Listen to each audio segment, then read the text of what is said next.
Hey, what's happening? I'm Anthony Davis, And I'm Aleisha Davis, and we are. the Common Sense Couple. That's us. So we are here for episode 2, guys. It's really episode 4, and I know it took a while, but look, we're gonna get this together. Okay, so episode 2, talking about getting into our journey of how credit really became a major part of our lives. So there's a story behind it that is how we essentially became the Common Sense Couple, and a big reason behind what we do. Basically, on our journey of learning more about credit, we had gotten some things removed from our personal credit, cleaned our reports up a bit, and started being more concerned about building business credit. I can remember really searching for answers. How do you build business credit? What is it? I went down so many rabbit holes. We spent so much money and did not really get to the outcome of what we were looking for.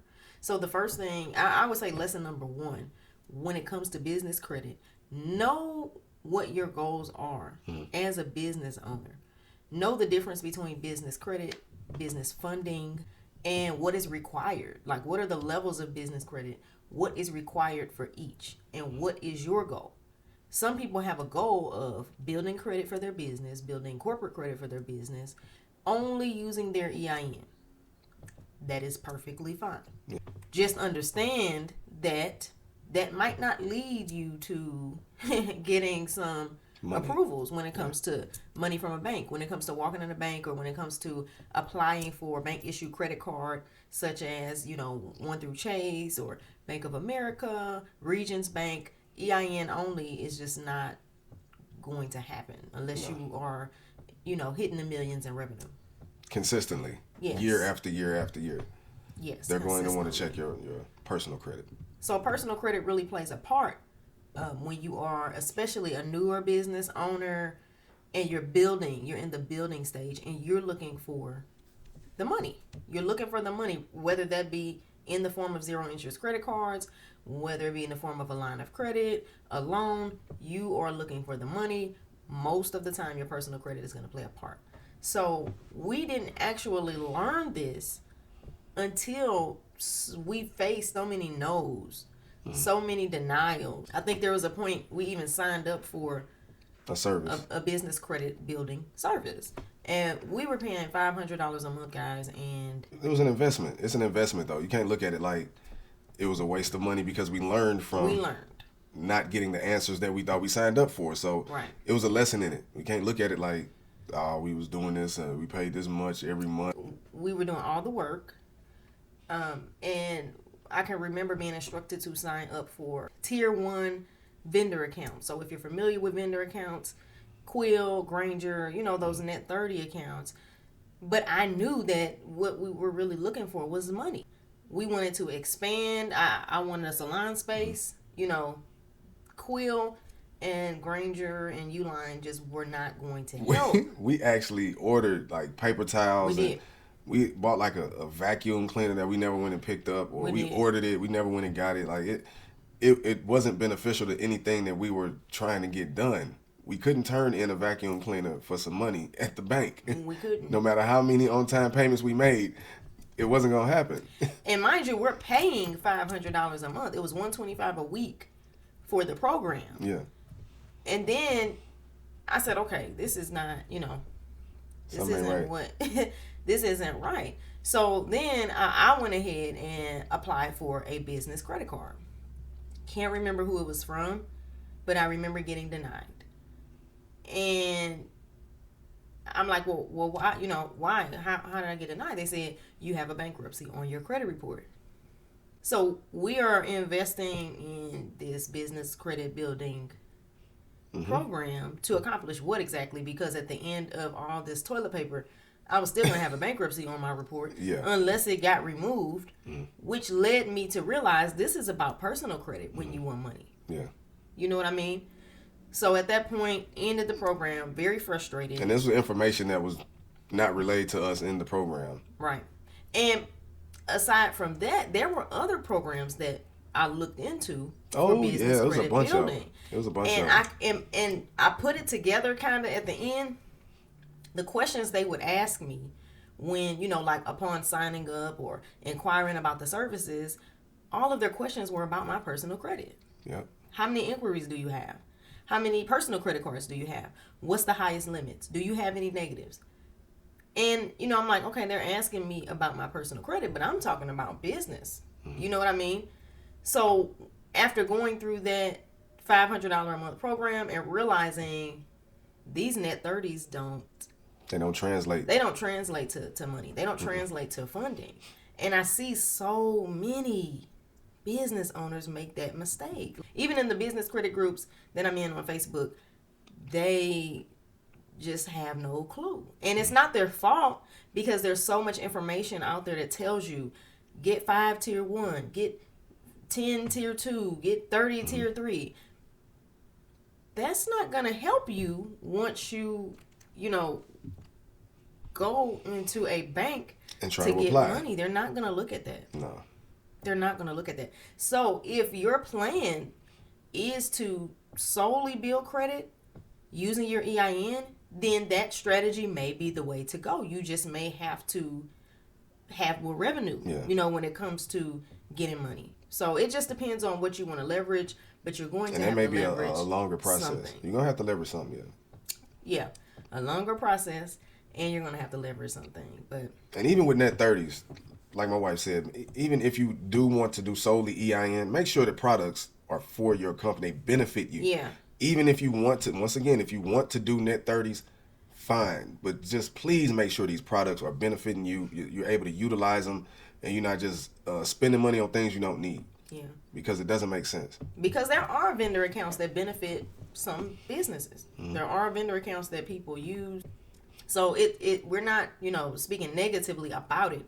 We just want you to understand and be clear on what it is that you want and how to obtain it when it comes to your business. The business that we have helps business owners obtain money, get funding from banks for their businesses because we've been through that. Yeah. It's not something that we just decided to do. We realized the headache and it was frustrating. The frustration that was caused simply trying to obtain money for our business.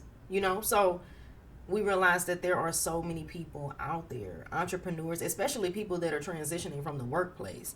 There's people that really don't even know what business credit is, what business credit cards are, where you can get them from. So we know that our services are needed. Mm-hmm. We understand that we just needed to get in front of more people to realize that they need our services. And here we are. Here we are. Our journey of obtaining over $500,000 for ourselves wasn't an easy journey. Now that we know the steps, that we've done it for ourselves, that we've done it for others, it makes it so much easier for someone coming in that doesn't understand. Yeah. Someone coming in that realizing that net 30 accounts only creates a paydex score. And a paydex score is not going to be looked at when you are going after money from financial institutions. Nope. It's not. No, this is about the education of it all as well with the services that we provide. We would like to work with clients or people that are eager to learn. We want you to have a plan so you can utilize it and use it correctly to move you forward, to move your family forward. Dealing with credit, this is really serious. A lot of people still don't take it seriously. We were just having a conversation the other day. Someone asked us about credit, asked us if we knew anyone to repair it. Well, yeah, we do. And they was like, oh no, well, never mind. I'm not in a rush for it. I'm like, well, how are you not in a rush to repair your credit, but yet you say you want to leave your family a legacy? Mm-hmm. In the same breath, I want to leave my family, I want to leave them something. That was after the credit question. But then when we present you with the answer, is oh, no, I'm not in a rush. You don't know when you're leaving here. None of us do. So this whole facade that we have is like we're going to be here forever. We could just do it another time. When you're in a position of pain, makes no sense. It's just fantasy talk at that point. And that was something that we weren't doing. And so yes, we want to get you the money. Everybody want to get to the money. Right. But you also want to get to the education so you can teach your children this. Because that particular individual is really leading his children down the wrong path. They're going to grow up under the same circumstances of, I could just wait, or credit isn't important. And then you have another generation of lost adults that are being raised. And that's where we really strive to help that particular part. Mm-hmm. It's bigger than just getting the money, let's make these millions. Nah, man, we have to fix these habits. We have to fix what's wrong out here, because we didn't know. My wife didn't know. She took a bunch of hard inquiries. For what? Because we didn't know. Mm-hmm. And somebody out there had that information, but it wasn't just given to us. Right. We had to be intentional and go seek it. Exactly. Exactly. And like I said, I learned more by being denied. That's what really taught me what was needed to obtain this type of credit. That's what taught me being denied and why. Yeah. Too many inquiries, bankruptcy, personal credit not strong enough. All these things are what we gauge our clients by, because now, at this point, we know banks, we know credit unions, we know what they're going to look for, we know who's sensitive to inquiries, we know who, what bureau they pull from. What bureaus they pull from, all of that. Mm-hmm. So all of that helps with the strategy when we're helping another business owner or we're helping another entrepreneur. All of that goes into play. We teach you these things.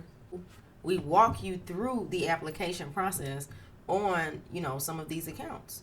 We walk you through where you're going wrong, because we've had clients that have been denied previously for certain banks or increases on certain accounts, and we look at what they're doing wrong. Well, this is where you messed up.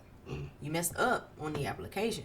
There was really nothing wrong with your credit report. It was what you were putting on the application that got you denied. So knowing these steps, being familiar with them, really allows us to help as many people as we can. And now, one thing that was holding us back was the credit repair aspect. But now that we're able to repair things on your credit, dispute things, clean credit up, and then go after the funding and the credit accounts, it makes it such a smooth process. Yes, because you want to apply when your profile is at its strongest. Right. A lot of people just get out there and apply here and apply there, figure I got a 700, but not understanding you may have a weak profile. Mm-hmm. You may have a thin profile with that 700, and you're applying all over the place back to back, and it's steady dinging you, and you're not understanding why it's dropping. These are things that we teach you, right? Along in this process, because it does start with your personal. Your personal credit is the foundation. There is no skipping that. Ideally, if you want to work with us, optimal profile would be at least a 680, no more than 2 to 3 inquiries on each bureau. So no more than 2 on TransUnion, no more than 2 on Equifax, no more than 2 on Experian. Mm-hmm.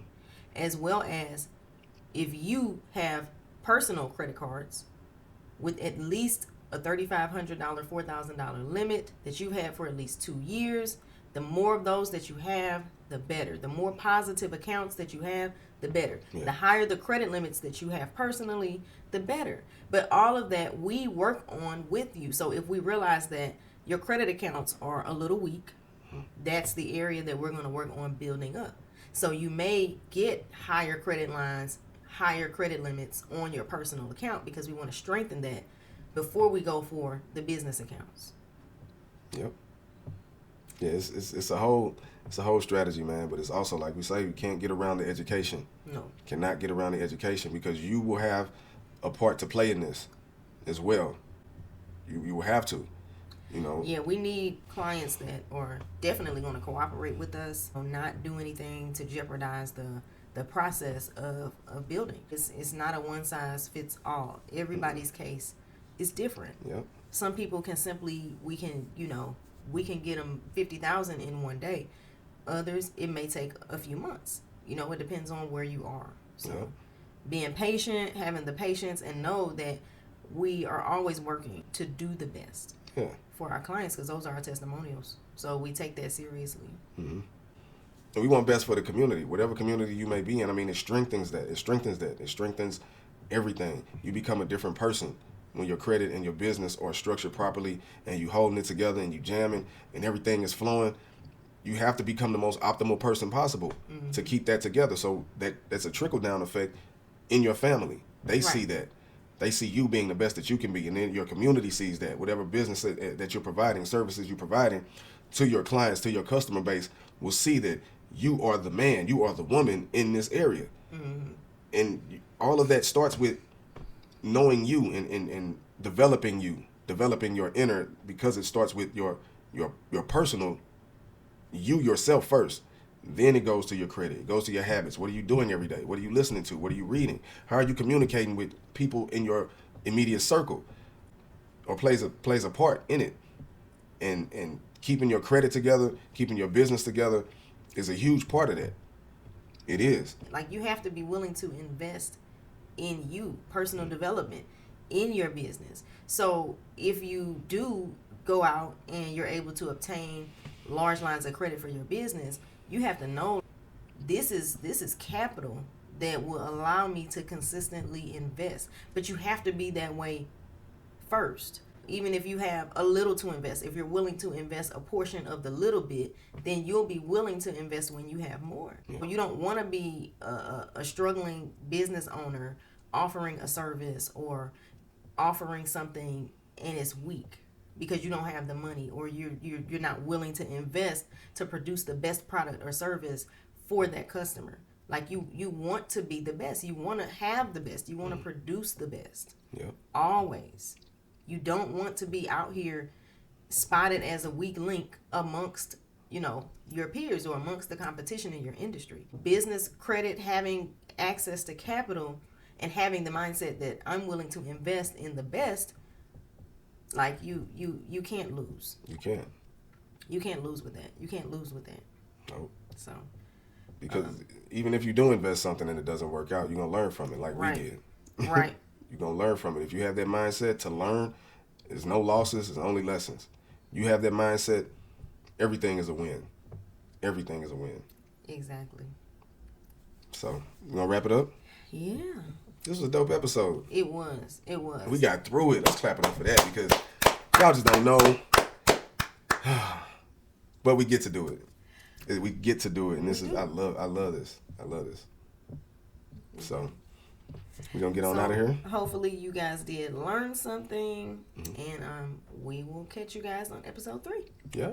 Common Sense Couple out. Bye.